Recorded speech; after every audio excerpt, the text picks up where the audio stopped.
ایاز امیر صاحب ہمارے ساتھ موجود ہیں. بہت شکریہ ایاز صاحب آپ کے وقت کا. ایاز صاحب اب اس سے پہلے ہم بات کر رہے تھے ماضی کے حوالے سے بھی, خاور گھمن صاحب بھی ذکر کر رہے تھے. آپ کو کیا لگتا ہے یہ جو حکومتیں ہیں یہ کیا تاریخ سے ماضی سے سبق نہیں ہیں, سیم چیزیں وہی چیزیں ریپیٹ پہ آتی ہیں؟ اب کچھ وہ جسے کہتے ہیں نا پیرانویا, وہ جو ہے وہ کچھ زیادہ ہو گیا ہے. خاص کر کے یہ جو دور گزر رہا ہے اور اس سے پہلے بھی یہ تھوڑا سا جو تھا یہ بہت ہی زیادہ پیرانوئڈ ہو گئے میڈیا کے حوالے سے. اب صدیق جان جو ہے یہ اتنا ایکٹیو انرجیٹک رپورٹر, اس نے اپنا نام ایک بنا لیا اور اس کی وہ صرف خبریں نہیں, بول نیوز کے لیے ٹویٹس اور باقی چیزیں. مجھے تو اب پتا چلا ہے کہ اس کی فالوئنگ سوشل میڈیا پہ بہت زیادہ تھی.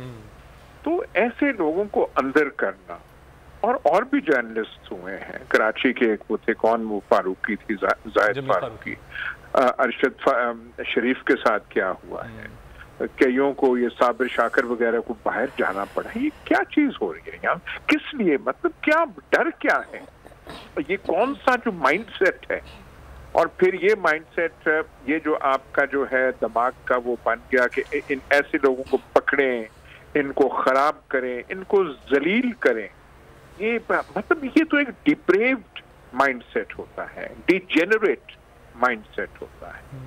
اور بڑا افسوس ہے کہ یہ دیکھ کے کہ پاکستان جو ہے, ہم تو سوچ رہے تھے, دیکھیے ہماری عمر زیادہ ہو گئی ہے, ہم تو سوچ رہے تھے ہم آگے جائیں گے, ملک میں بہتری کی طرف وہ ہوگا, پاکستان کی اورینٹیشن, حالات بہتر ہوں گے, ملک بہتر ہوگا. کہاں ہم ہو گئے, ہم تو ریگریس کر گئے ہیں, پیچھے پتہ نہیں کتنا ہم چلے گئے.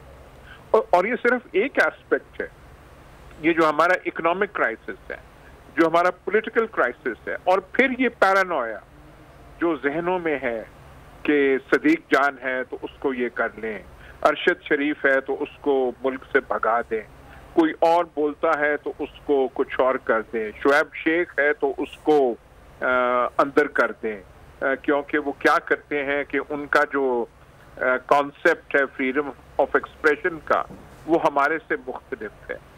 تو پاکستانی مطلب یہ تو پاکستان تو بن رہا ہے, یہ برما بن رہا ہے, یہ مصر بن رہا ہے. ہم تو سمجھتے تھے کہ مسلمان دنیا میں ڈیموکریٹک فریڈمز کے حوالے سے ہم ان باقی ڈکٹیٹوریل مونارکیکل ریجیم سے ہم آگے ہیں, ہم بہتر صورتحال میں ہیں, پر ہم تو بالکل وہی بن رہے ہیں جیسے کہ ہمارے بہت سارے عرب بھائی اور ممالک اور جو ہے کوئی چھوٹی سی کرٹیسزم بھی برداشت نہیں ہوتی. ہمارا تو ایک درخشاں ایٹماسفیئر تھا, ضیاء الحق بھی تھے اور ڈکٹیٹرز بھی یہاں پہ آئے, لیکن پھر بھی میڈیا اور پریس اور یہ زندہ درخشاں آگے بات کرنے والا نڈر قسم کے لوگ, انٹیلیجنٹ بڑے لوگ. تو یہ بہت ہی صدیق جان کا جو ہے یہ تو بہت ہی افسوس ہوا ہے سب.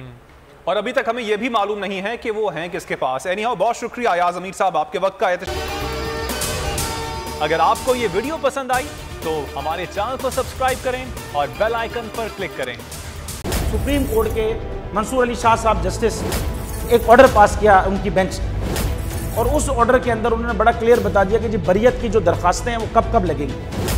اس میں سے ایک وجہ انہوں نے بتائی کہ جی جب کوئی کرائم ہی نہ ہوا ہو تو بری کر دیں تاکہ عدالتوں پہ بوجھ نہ رہے, وہ کیسز چلتے نہ رہے.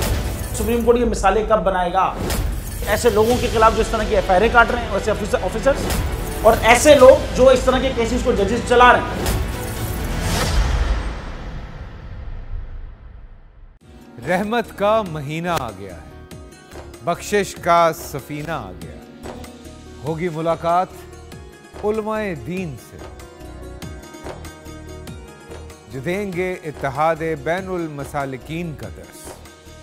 ذکر ہوگا انبیاء کرام کا, رمضان کی اسپیشل ٹرانسمیشن رمضان میں.